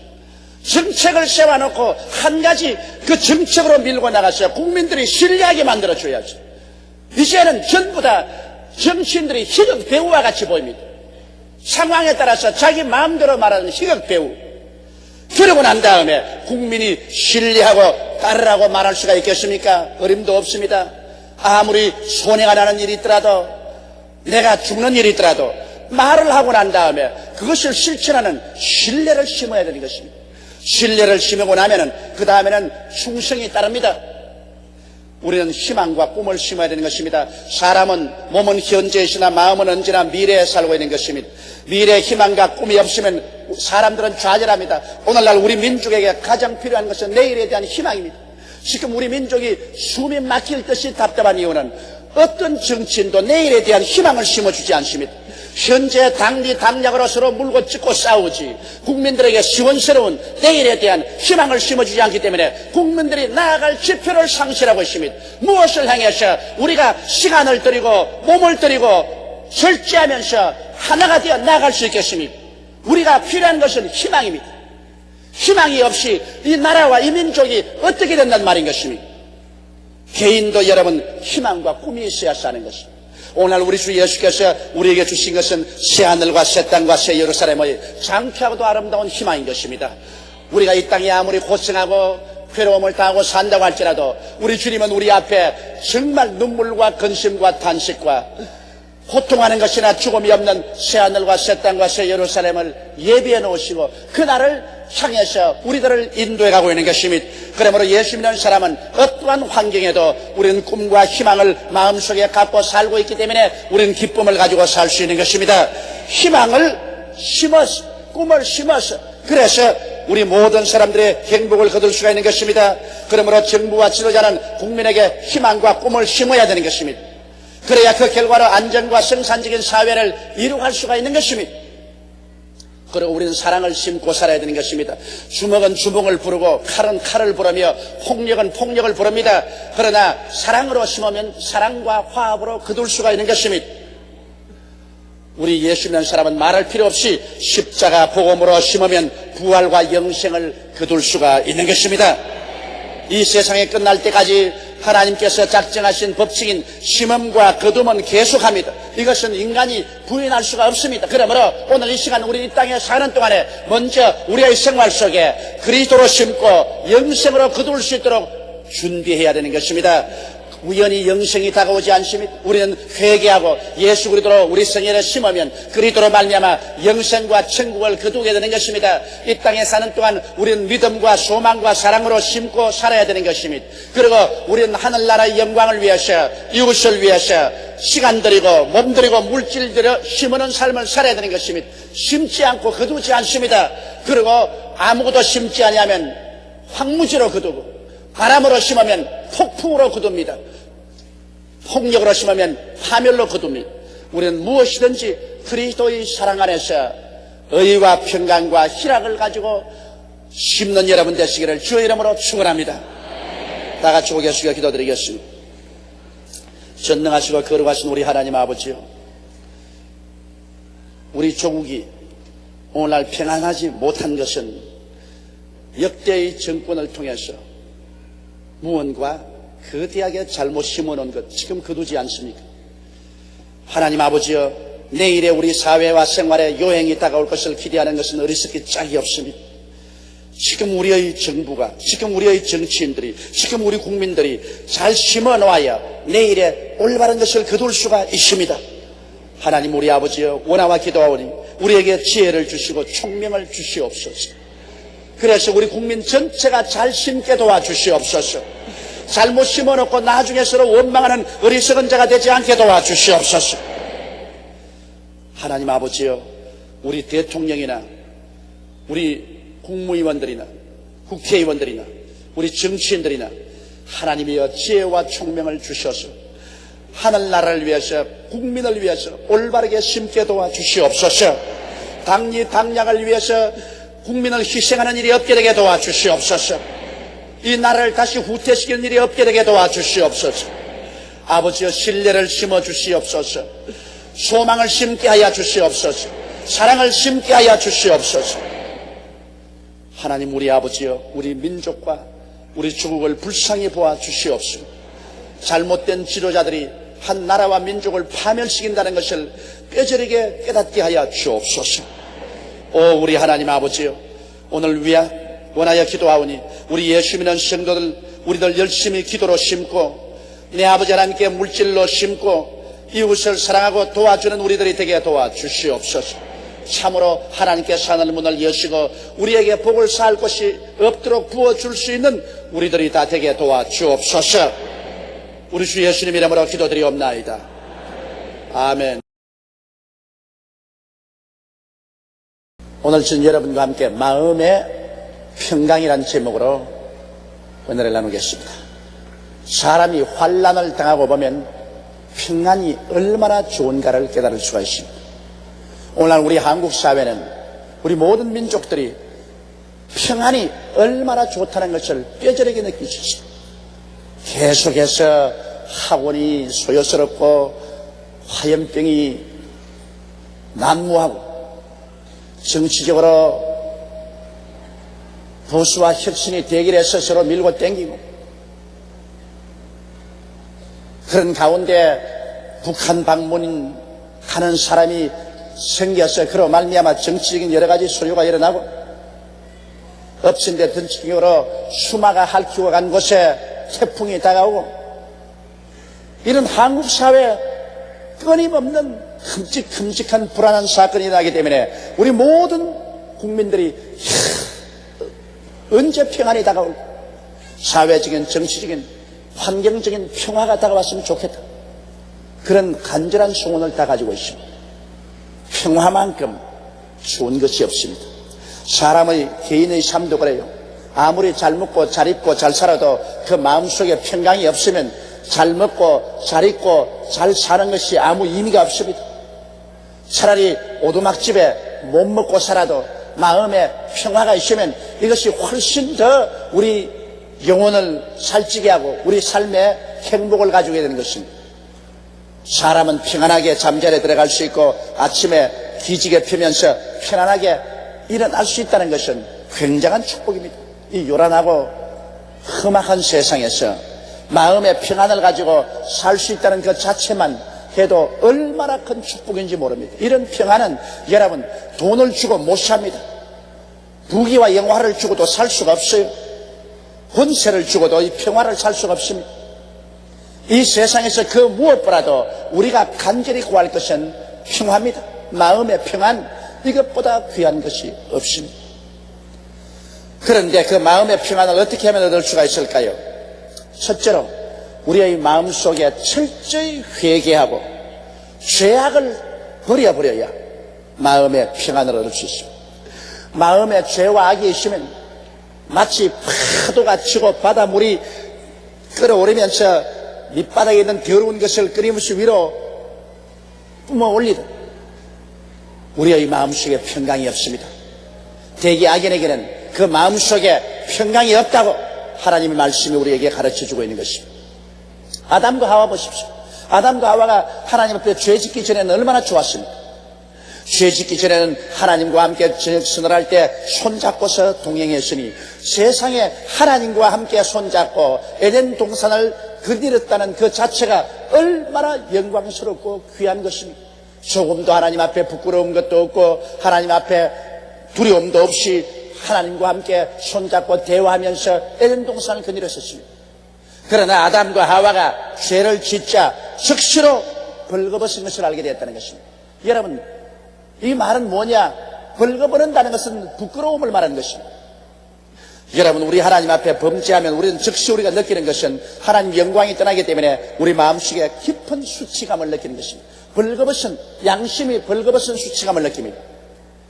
오늘날 여러분, 벌거벗고 사람들 많은 곳에 나갈 수가 있습니까? 존경하는 사람 앞에 우리가 벌거벗고 나설 수가 없습니다. 또 더러운 옷을 입고도 우리가 존경하는 사람 앞에나 대중 앞에 나서는 것이 부끄럽습니다. 존경하는 사람이나 대중 앞에 나갈 때는 우리가 좋은 옷을 입고 그리고 몸을 잘 치하고 나가면 부끄러움이 없고 담대하게 나갈 수 있습니다. 이와 같이 여러분 하나님 앞에 범죄하고 나면은 벌거벗게 되는 것입니다. 양심이 벌거벗게 돼요. 벌거벗을 만큼 죄를 안 지었으면 아주 더러운 옷을 입은 자와 같아요. 아주 양심이 더러워져요. 양심이 벌거벗든지 양심이 더러워지면 자동적으로 하나님 앞에 나가는 것이 수치스럽기가 짝이 없습니다. 그리고 하나님이 두려워집니다. 아담과 하와가 벌거벗어 수치스럽고 하나님이 두려워서 그래서 숨어버린 것처럼 우리가 범죄하고 나면은 양심의 벌거벗음, 양심의 더러움으로 말미암아 하나님 앞에 부끄러워 나갈 수도 없고 하나님이 두려워서 나갈 수 없습니다. 그렇게 될 때 그 마음속에 평강은 사라져버리고 마는 것입니다. 하나님께 거역하고 범죄하고 난 다음에 마음에 평강이 있을 수가 없습니다. 이러므로 여러분 마음에 평안이 없으면 죄를 회개해야 돼요. 철저히 하나님 앞에 내 죄를 회개하고 그리고 그 죄를 버려야 됩니다. 그냥 회개만 하면 아무 소용이 없어요. 입술로 그저 내 죄 잘못했습니다, 죄 지었습니다 회개만 해서 다시 그 죄 지으면 무슨 소용이 있어요. 그런 사람을 보고 성경은 개가 토했던 것을 도로 먹고 돼지가 목욕하고 난 다음 수렁에 도로 들어가는 것과 한 가지라 했어요. 죄를 지었으면 죄를 회개하면 그 죄를 버려버려야 됩니다. 그리고 다시 그 죄를 짓지 말아야 됩니다. 사람들은 여러분 하나님 이외에 다른 신을 섬기는 것은 중대한 죄입니다. 천지와 만물을 지으시는 하나님밖에 없어요. 그러므로 하나님 이외에 다른 신을 섬기는 사람치고 그 마음속에 평강이 있을 터이 없습니다. 우상에 절하는 사람치고 그 마음속에 평안이 있을 터이 없어요. 나무나 돌이나 금이나 은이나 이런 것으로 만든 우상뿐 아니라 이 세상에서 남편이 우상이 되든 아내가 우상이 되든 자식이 우상이 되든 재물이 우상이 되든 우상 앞에 절하고는 그 마음속에 평강이 있을 터이 없습니다. 하나님의 이름을 욕되게 부르고 하나님의 이름을 망령되게 부르고 난 다음에는 그 마음속에 평강이 없습니다. 혹은 엿새 동안 일하고 이랬지 하나님 거룩하게 섬기라고 했는데 하나님 거룩하게 섬기지 않고서 그 마음속에 평강이 없습니다. 내 부모를 공경하라 했는데 여러분 부모를 박대하고 부모에게 불효하고 난 다음에 그가 마음에 평안이 있을 줄 알아요? 부모를 박대하고 난 다음에는 절대 그 마음속에 평화가 없습니다. 나는 어떠한 선생 부부가 80이 넘은 자기 노모를 쫓아내놓고 난 다음 우리 교회가 엘림 복지에서 그 80 노모를 모시지 않는다고 나를 보고서 사기꾼이니 엉터리 목사니 온갖 욕을 다해서 보낸 것을 내가 보았습니다. 나는 그걸 보고 놀랐습니다. 자기 부부는 지금 교집자로서 학생들을 가르치는 선생부부인데 자기 부부는 잘 살면서 80 노모를 내쫓아놓고 교회가 안 돌본다고 엉터리 교회니 조용기 목사는 사기꾼이냐고 욕을 하고 있다. 그러한 사람들의 마음속에 평강이 있겠습니까? 자기 부모를 내쫓아나고 난 다음 다른 사람이 자기 부모를 안 돌봐준다고 사기꾼으로 욕을 하고 있을 때 그 마음속에 평강이 있겠습니까? 살인하고 평강이 있을 수 있어요. 사람 죽여놓고 난 다음에 자기 마음속에 평강이 있을 수 없습니다. 간음하고 난 다음에 자기 마음속에 평강이 있을 때가 있어요. 마음속에 끊임없는 불안이 있을 것입니다. 남은 물건 도둑질해놓고 난 다음 도둑놈이 제발 저린다고 도둑질하고 살면서 평안이 있을 수가 없습니다. 도둑질해서 나무도 아무리 많이 가지고서 자기가 갖고 싶은 거 다 가진지 몰라도 하루도 그걸 가지고도 편안하지 않습니다. 내 이웃을 거짓 증거자는 남을 보고 자꾸 흉허물 하고 남을 헐뜯고 남을 모욕하고 난 다음 자기 마음이 편안하네요? 절대 편안하지 않습니다. 그렇지만 이웃 잘 때는 그 배가 아파서 그것을 그냥 늘 핥히고 이웃을 탐해서 욕하고 그러고 난 다음 마음이 편안하지 않습니다.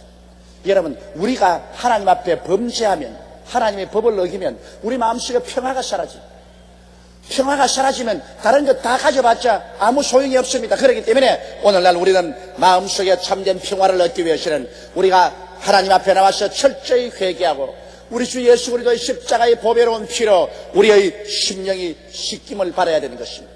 예수님께서는 바로 우리 죄를 대신 짊어지고 십자가에 올라가서 몸짓고 피를 흘려서 우리의 죄를 갚아주셨기 때문에 하나님 앞에 우리는 죄를 자백하고 예수 그리스도의 보배로운 피로 우리 죄를 씻어달라고 간구해야 되는 것입니다. 그래서 예수 그리스도의 피로 말미암아 마음속에 죄사함을 받고 하나님 앞에 부끄러움이 다 씻어지고 하나님 앞에 두려움 없이 설 수 있도록 그렇게 될 때 우리 마음속에 평화가 다가오게 되는 것입니다.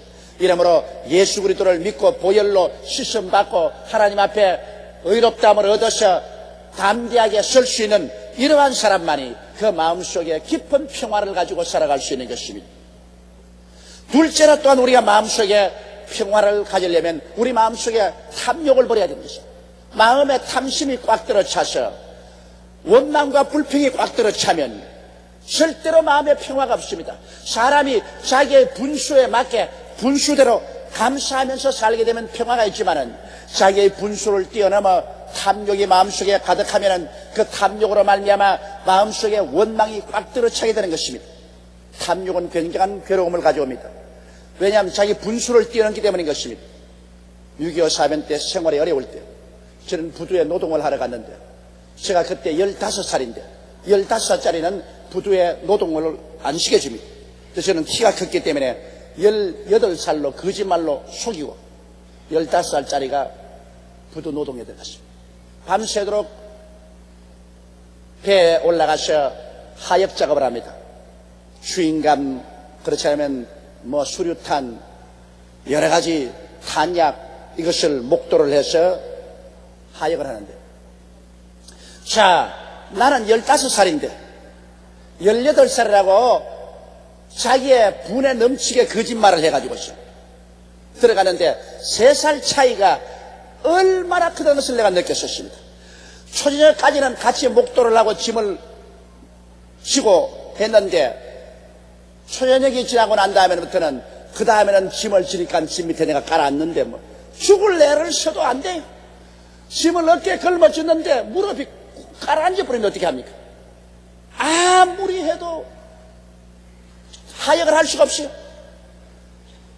지금도 제가 기억에 생생합니다. 짐을 걸머쥐고 내가 걸을 수가 없어서 주저앉으니까 흑인 병사가 와가지고서 팔길로 차고 그냥 그 큰 주먹으로 후리 때리는데 이 무릎은 안 일어나지, 눈에 불은 얻어맞아서 펀쩍하지, 정신이 안 들어가더라고요. 나는 그때 15살 차이에 18살하고 그 3살 차이가 얼마나 엄청나다는 것을 느꼈었습니다. 왜냐하면 내 마음속에 탐욕이 생겼어요. 부두에 가서 노동하면 돈을 한꺼번에 많이 벌 수 있다는 그 때문에 들어가서 그때 애를 먹은 것 평생에 잊지 않습니다. 15살짜리는 15살을 살아야지. 15살짜리가 18살짜리 행세를 하려다가 내가 그냥 혼이 났어. 그때 느낀 것은 뱁새가 황새 못 따라가는구나. 그것을 제가 느꼈었습니다. 오늘날 우리가 살 때 여러분 자기의 형편과 사정에 따라서 살아야지. 다른 사람이 나보다 잘 산다고 해서 탐욕을 가지고 살면 결코 평강도 잃어버리고 파멸하고 마는 것입니다. 우리가 이 성경 말씀 가보면 가룟 유다가 바로 그 사람입니다. 가룟 유다는 예수 그리스도를 이용해서 자기가 정치적인 권력을 얻으려고 했습니다. 예수 그리스도의 그 인기와 예수 그리스도의 그 능력을 이용해 가지고서 로마 사람을 쫓아내고 자기가 정치적으로 대성공을 해서 이스라엘을 독립시키겠다는 그런 탐심의 목적으로 예수를 따라왔었습니다. 결코 예수님의 제자가 되어서 진리를 깨달아서 주님을 섬기려고 하지 않았습니다. 그렇기 때문에 그가 돈꾀를 맡았으면서도 돈을 자꾸 훔쳐냈습니다. 그리고 나중에 예수님께서는 정치적인 메시아가 아니라 우리 영혼을 구원하는 구주가 되어 십자가에 못 박혀 죽었다가 부활할 것을 예언하자 그만 자기의 탐욕에 맞지 않기 때문에 굉장히 분개했습니다. 예수님이 군중을 동원해서 로마를 내어 쫓고 이스라엘 나라를 세우지 않냐고 인류의 구주가 되겠다는 말을 듣고 그만 자기 탐욕에 어긋나기 때문에 그는 분노해서 예수님을 은 30냥에 팔아먹어버립니다.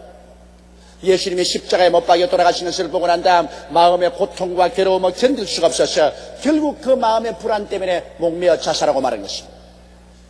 탐욕은 결과로 우리를 파멸케 하는 것입니다. 이러기 때문에 우리 마음속에 탐심을 가지고 있으면 결국 죄를 짓게 되고 죄가 장수하면 사망을 낳게 되는 것입니다. 이러기 때문에 우리 탐욕을 버리고 내 분수에 맞게끔 내가 생각하고 말하고 분수에 맞게끔 살면서 거기에서 열심으로 일하고 하나님께 기도해서 점점 발전돼 나가야죠. 욕심으로 일을 해서는 절대로 안 되는 것입니다. 오늘 많은 사람들이 자기 힘에 겹게 욕심으로 빚을 내어서 집을 산다든지 빚을 내어서 욕심으로 사업을 확장해놓고 난 다음 도저히 그것이 이루어지지 않아서 나중에 그로 말미암아 수없이 많은 고통을 당하고 염려와 근심을 당하고 결국에는 빈손 들고 나오게 된 일들이 많은 것을 보게 되는 것입니다. 우리가 더 나은 내일을 꿈꾸고 더 나은 내일을 소원하고 기도하는 건 좋지만은 현실에 있어서 탐욕은 우상숭배입니다. 탐심을 버려야 되는 것입니다. 탐심을 가지고 있으면 반드시 죄를 짓게 되는 것입니다. 죄를 짓고 나면은 사망이 다가오게 되는 것입니다. 이러므로 우리는 예수님을 모시고 하나님을 섬기고 현실에 감사하면서 내가 열심히 일하면서 내일을 바라보아야지. 탐심으로 인생을 살지 말아야 되는 것입니다. 셋째로 또 우리 마음의 평화를 빼앗는 것은 하나님의 뜻을 분명히 알면서도 내 욕심 때문에 하나님의 뜻을 저버리고 내 뜻대로 할 때 마음에 불안이 다가옵니다. 하나님의 뜻은 이렇게 가라고 하는데 우리의 뜻은 이렇게 가겠다고 하면 하나님과 우리와 줄땡기기를 하기 시작하는 것입니다. 바로 성경에 보면 사울이 그런 사람이었습니다. 하나님께서 이스라엘 왕 사울에게 명령하시기를 나아가서 아말렉을 쳐서 멸하되 그 아말렉의 왕으로부터 모든 백성과 짐승과 그 짐승의 새끼까지 다 멸하라고 말했어요. 하나님은 아말렉을 진멸하라고 했어요. 그런데 사울 왕이 군대를 건드리고 나가서 아말렉을 쳐서 아말렉 백성을 진멸하되 자기의 명예를 위해서 왕 아각을 잡아서 포로로 잡아오고 그 짐승들 중에서 살찐 양이나 염소나 소는 안 죽이고 그대로 끌고 왔습니다. 하나님께서 진노하셨습니다. 하나님의 뜻은 모두 다 멸하라고 했는데 사울은 자기의 뜻을 따라 하나님의 뜻을 짓밟아버리고 말았습니다. 그 결과로 사무엘이 와서 말했습니다. 왕이여 어찌하여 왕이 하나님의 뜻을 거역했나이까. 그러니까 사울이 하는 말이 내가 하나님의 뜻을 지켜서 저 아말렉을 진멸하고 왔습니다. 그러면 사무엘이 물었습니다. 당신의 데려온 이 아각은 무엇이며 저 뒤에 들려오는 염소와 양의 울음소리는 무엇입니까? 그것은 내가 한 것이 아니라 백성들이 그 살찐 양과 염소들을 죽이지 말고 끌고 와서 하나님께 제사 드리자고 해서 내가 끌고 왔습니다. 백성들에게 책임을 전가했습니다. 그럴 때 사무엘이 진노해서 말했습니다. 왕이여 하나님의 말씀을 듣는 것이 하나님은 수양의 기름으로 제사 드리는 것보다 나은 것을 모릅니까? 하나님의 말씀을 거역하는 것은 사수로의 죄와 같고 주의 말씀을 순종치 않은 것은 우상의 죄라는 것과 같다고 말했었습니다. 그래서 사울은 왕됨이 상실되고 말한 것입니다.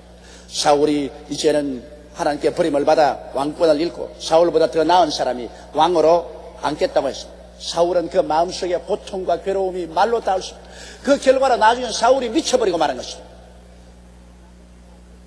하나님의 뜻을 분명히 알고도 그 하나님의 뜻을 내 인간의 고집 때문에 짓밟아버리고 나가면 절대로 마음속에 평강이 없습니다. 하나님의 뜻은 성수주의라고 하는데 일주일에 하루는 교회에 와서 하나님을 섬기라고 했습니다. 그런데 하나님의 뜻이 분명한데도 그 하나님의 뜻을 거역하고 내 뜻대로 그날 놀러 간다면 내가 세상 일 하러 간다면 그 마음속에 평강이 없습니다. 하나님께서 11조를 반드시 드리라고 그랬는데 갑자기 집을 팔았다 땅을 팔았다 큰 돈이 생겼다. 11조의 액수가 커지니까 도저히 11조 드리지 못하겠다. 그래서 눈 감아버리고 그냥 지나가죠. 아무리 내가 눈 감아버린다고 해서 하나님이 눈 감습니까? 그 결과로 마음속에 끝없는 갈등과 불안이 다가오게 되는 것입니다. 마음이 비참해지고 마음이 침울해지는 것입니다.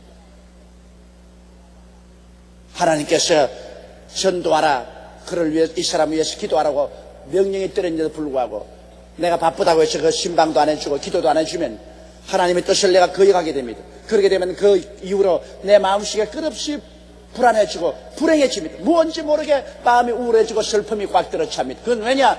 내 뜻을 세우기 위해서 하나님의 뜻을 거역해버리고 나면은 그 마음속에 평강이 사라져버리고 마는 것입니다.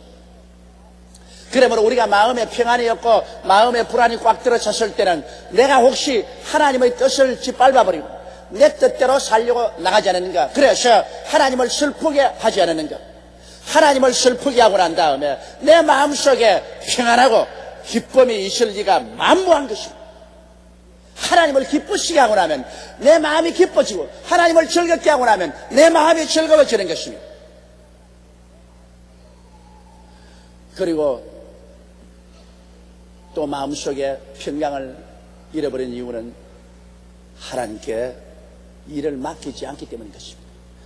무슨 일이든지 내가 맡아가지고서 내가 걸머지고 이 일을 내 힘으로 해결해 보였다면 여러분, 한없는 마음속에 슬픔이 다가오고 어려움이 다가옵니다. 이 세상에 적은 일은 내가 다 해결할 수 있지만 내가 해결할 수 없는 그런 일들이 많이 다가옵니다. 뭐 부부간의 갈등의 문제, 시어머니 며느리 간의 갈등의 문제도 있고 부모 자식 간의 갈등의 문제도 있습니다. 이웃 간의 갈등도 있고 사업도 있고 자금 문제, 여러 가지 어려운 문제가 굉장히 많이 다가옵니다. 이러한 문제들을 내가 해결할 수 있으면 내가 마음이 불안하지 않은데 내가 당장 해결할 수 없는 이런 일들이 많이 다가옵니다. 그럼 그것을 가지고서 내가 고심참탄하고 괴로워합니다. 마음의 평화가 다 사라지고 살아가는 것이 하나도 즐겁지 않습니다. 그러나 성경에는 분명히 하나님께서 말씀하시기를 수고하고 무거운 짐진 자들은 다 내게로 오라고 말하시죠. 너 머릿속에서 걱정하라고 말하지 않고 내게로 오라. 내가 너를 쉬게 하겠다. 내 짐을 야훼께 맡겨버리라. 그래야만 제가 너를 돌보시라고 말씀하셨습니다. 그러므로 우리가 인생을 살아가는데 크고 작은 수많은 문제들을 하나님께 맡기지 않기 때문에 그 짐에 눌려서 우리 마음속이 불안해지고 고통스러워지는 것입니다. 하나님께 어떻게 맡길 수 있을까요? 물론 여러분, 하나님께 우리가 맡길 위해서는 하나님 앞에 먼저 죄를 회개해야 되겠고 하나님 앞에 탐욕을 저버려야 되겠고 하나님의 뜻을 거역하는 삶을 청산해야 되겠습니다. 그런 앞에서 제가 말한 이런 조건을 다 청산해야 되는 것입니다. 그러고 난 다음에 하나님 앞에 내 무거운 짐을 가지고 와서 맡길 때는 기도를 해야 맡겨지는 것입니다. 기도 안 하고 난 다음에 그냥 와서는 하나님은 절대로 맞지 않습니다. 무엇이든 내 이름으로 내게 구하면 내가 시행하리라고 말씀하셨으며 너희는 내게 부르짖어라. 그러면 내가 내게 응답하겠고 크고 비밀한 일을 내게 보여주겠다고 말씀하는 것입니다. 이러므로 우리 예수 믿는 사람들이 하나님께 맡길 수 있는 길은 부르짖는 길인 것입니다. 간절히 기도하는 것입니다. 그 기도도 뭐 잠시 엎드려서 몇 마디 중언 부언하고서 거치는 기도는 효과가 없습니다. 여러분께서 하나님께 맡기려고 하면 내 마음의 무거운 짐이 하나님께 맡겨지고 그 대신 이 마음속에 평화가 강물처럼 다가올 때까지 기도해야 되는 것입니다. 맡겨질 때까지 1시간 기도해서 안 맡겨지게 되려면 2시간 기도하십시오. 2시간 안 되거든 3시간 기도하고 3시간 기도해도 안 맡겨지게 되려면 철야 기도하십시오. 철야 기도해도 안 맡겨지고 마음이 불안하거든 기도원에 가서 금식 기도하십시오. 그래서 내 마음에 무거운 염려와 근심의 짐이 내 마음에서 떠나서 하나님께 완전히 맡겨질 때까지 그렇게 기도하십시오. 하나님께 맡겨졌다는 증거로서 마음속에 평화가 다가오기 시작하는 것입니다. 마음의 평강이 강물처럼 넘칩니다. 염려와 근심은 다 머릿속에 그저 지식으로 남아있고 내 가슴 속에는 평화가 꽉 들어차서 하나님께서 나와 같이 계시고 선악간에 하나님께서 돌보아 주신다는 마음속에 확신이 뱃속까지 넘치는 것입니다. 그래서 하나님께 맡기고 난 다음에 마음의 평강을 가지고 할렐루야 하고 살아나가면 그때부터 하나님이 책임져 주시기 때문에 하나님이 자기를 사랑하는 자 곧 그 뜻대로 부르심을 입은 자들에게는 모든 일이 합력하여 선을 이룬다고 하신 말씀대로 희한하게 일들이 합쳐서 잘 마무리 지어지고 선하게 되어가고 마는 것입니다. 이러므로 사랑하는 성도 여러분, 우리가 이 세상에 살면서 하나님과 함께 손을 잡고 동행한다는 것보다 좋은 일이 없습니다. 하나님과 함께 손을 잡고 동행할 때 마음에 부끄러움이 없고 하나님 앞에 손을 잡고 나갈 때 마음에 두려움이 없어. 그래서 하나님께 모든 것을 맡기고 마음속에 평강이 꽉 들어차서 찬송하면서 살아가는 이것은 이 세상에서 그 무엇과 바꿀 수 없는 귀한 복이 되는 것입니다. 이 복을 얻기 위해서 오늘 제가 말씀한 이대로 실천하십시오. 여러분 마음속에 끓이기는 하나님을 저항해서 지은 부끄러운 죄악이 있으면은 이 죄악을 다 청산해서 하나님 앞에 부끄러움이 사라지고 하나님 두려워하는 마음이 사라질 때까지 회개하십시오. 그리고 여러분의 마음과 생활 속에 탐욕으로 일을 저지르시면 탐심을 저버리고 자기의 분수를 따라 마음이 겸비하고 낮아져서 살게 됐어. 분수를 따라 옷을 입고 분수를 따라 밥을 먹고 분수를 따라 집을 짓고 분수를 따라 생활하면은 마음속에 평강이 다가오는 것입니다. 분수를 뛰어넘을 때 마음속에 교만이 다가오게 되고 하나님을 멀리 떠나게 되고 불안이 다가오게 되는 것입니다. 그리고 하나님의 뜻을 알고도 짓밟아버리는 이러한 삶을 살지 마십시오. 분명히 하나님의 뜻인데도 불구하고 그 뜻을 알고도 내가 내 뜻대로 하기 위해서 하나님 뜻을 거역해버리면 그때로부터 시작해서 마음속에 끝없는 불안이 다가옵니다. 이러한 생활이 있으면 이것을 회개하고 잡아가십시오. 그러고 난 다음 여러분의 삶 전체를 하나님께 내어 맡겨버리십시오. 여러분의 삶 전체를 무거운 짐뿐 아니라 내 인생 전체를 주님께 기도로서 내어 맡겨버립니다. 우리 하나님은 매일매일 같이 여러분의 짐을 짊어지기를 원하시고 계시는 것입니다. 하나님은 우리의 짐을 지시는 자이신 것입니다. 여러분의 짐을 매일같이 하나님께 맡기고 그리고 하나님의 손을 잡고서 우리가 인생을 살아나가면 여러분 우리의 삶은 발걸음도 가벼워지고 마음이 편하고 기쁩니다. 그 기쁨이 있는 곳에 삶의 의욕이 생기고 믿음도 생기고 소망도 생기고 사랑도 생기는 것입니다. 이와 같이 평안 속에 믿음, 소망, 사랑이 있는 이 사람이 영혼도 잘 되고 범사도 잘 되고 강건한 삶을 살게 되는 것입니다. 그래서 인생을 어떻게 살아도 정말 기쁨과 행복을 가지고 삽니다. 남 부럽지 않습니다. 남 잘 먹고 잘 입고 잘 사는 것 조금도 부럽지 않아요. 하나님이 내 마음속에 구름기둥, 불기둥 같이 화끈화끈한 저 화롯불 같이 내 영혼 속에 임하여 계시면 세상에 아무것도 부러운 것이 없습니다. 기쁨만 충만하고 영광이 충만합니다. 이러한 사람은 이 세상에서 하나님의 은총 속에 살 뿐 아니라 주님 오시는 그날에 당당하게 주 앞에 설 수 있는 자격을 갖게 되는 것입니다. 다 같이 고개시켜 기도드리겠습니다. 전능하시고 거룩하신 아버지 하나님, 하나님께로부터 오는 평강, 이것보다 귀한 것이 어디 있습니까? 이 세상에 어떠한 보화를 주고도 이와 같은 평화를 살 수가 없습니다. 내 아버지 하나님, 이 평화는 진실로 우리 주 예수 그리스도로 말미암아 오는 것인데 죄를 회개하고 탐욕을 버리고 하나님의 뜻을 거역한 삶을 회개하고 저버리고 주님 앞에 나와서 내 짐을 다 내어 맡겨버릴 때 우리 영혼 속에 끝없는 평화가 다가오는 것을 알게 하여 주옵소서. 우리 아버지 하나님, 오늘 이 자리에 참석한 모든 성도들은 내 아버지 앞에 한 주일 동안 일하고 하루를 내어서 이처럼 주님 앞에 예배드리고 있습니다. 엿새 동안 일하고 일회째 주님을 섬기라고 했는데 아버지, 일주일 중 어느 날이든지 하루를 주님 섬기는 날로 우리가 내어서 하나님을 받들어야 되옵니다. 오늘 여기 있는 우리 형제 자매들은 토요일 이날을 시간 내어서 하나님께 나와서 예배드리고 하나님을 받들고 있습니다. 주님께서 복 내려 주시옵소서. 우리 주 예수님 이름으로 기도드리옵나이다. 아멘.